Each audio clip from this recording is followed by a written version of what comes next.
વિભાગ આધુનિક ટેકનોલોજીથી સુસજ્જ થયો છે। વધુ એક ટેકનોલોજીની સાથે ફાયર વિભાગની કાર્યક્ષમતામાં વધારો થયો। અમદાવાદની ફાયર વિભાગે ડીપ ટ્રેકર મશીન વસાવ્યું। આ એક પ્રકારનો અંડર વોટર રેસ્ક્યુ રોબોટ છે જે નદી, કેનાલ કે પછી પાણીમાં સર્ચ ઓપરેશન કરે છે। રાત્રિના અંધારામાં પણ નદીની અંદર 200 મીટરની ઊંડાણમાં ઓપરેશન કરી શકે। આ રોબોટ 100 કિલોગ્રામ જેટલું વજન પણ ઉંચકી શકે છે।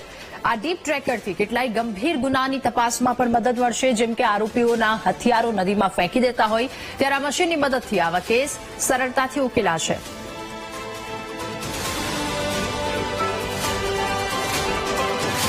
फायरमैन है जो डीप डाइव करते हैं और डेड बॉडी ऑब्जेक्ट्स निकालते हैं, तो हमारी कामगिरी नॉर्मली डे टाइम में चलती है जब तक सनलाइट रहता है, और सनसेट के बाद हम अपनी कामगिरी को रोकना पड़ता है।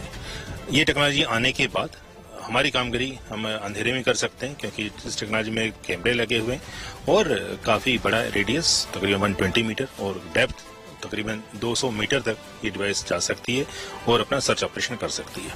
અમદાવાદ ફાયર બ્રિગેડની જે ઇમરજન્સી રેસ્ક્યુ ઓપરેશન ટીમ છે, ખાસ કરીને જે વોટર રેસ્ક્યુના ચેલેન્જીસ છે, આપણા અગાઉ જ એક પીરાણા પાસે જે સ્કોર્પિયો ગાડી પડી હતી તેમાં 2 છોકરાઓનું જે સર્ચિંગ ઓપરેશન ચાલવાનું હતું તે સાંજના સમયે 6 વાગ્યા પછી જે બ્લેકઆઉટ થઈ જાય છે એમાં ખૂબ જ ફાયર બ્રિગેડની ટીમને ચેલેન્જીસ જોવા મળતા હોય છે, કારણ કે સર્ચિંગ ટફ થતું હોય છે। એને ધ્યાનમાં રાખીને આ જે એડવાન્સ ટેકનોલોજી છે, રોબોટ છે, અંડર વોટર રેસ્ક્યુ રોબોટ્સ, એ ખૂબ જ યુઝફુલ થશે, હેલ્પફુલ થશે। ફાયર બ્રિગેડની જે ઇમરજન્સી રેસ્ક્યુ ઓપરેશન ટીમ છે તે સારી રીતે સર્ચિંગ કરી શકશે અને કોઈ પણ ડેડ બોડીને બહાર કાઢી શકશે, લાઈવ રેસ્ક્યુ પણ કરી શકશે। અને એ પ્રકારના જેટલા પણ ચેલેન્જીસ છે અમદાવાદ ફાયર બ્રિગેડને, કારણ કે પોલીસ પણ આપણી હેલ્પ માંગતી હોય છે, સીબીઆઈ છે, આઈબી છે, અલગ અલગ પ્રકારના જે ડિપાર્ટમેન્ટ છે એ આપણી હેલ્પ માંગતી હોય છે, તે લોકોને ઘણી એક્સપેક્ટેશન હોય છે, તે આ ટેકનોલોજીથી આપણને પૂરી કરવામાં આવશે।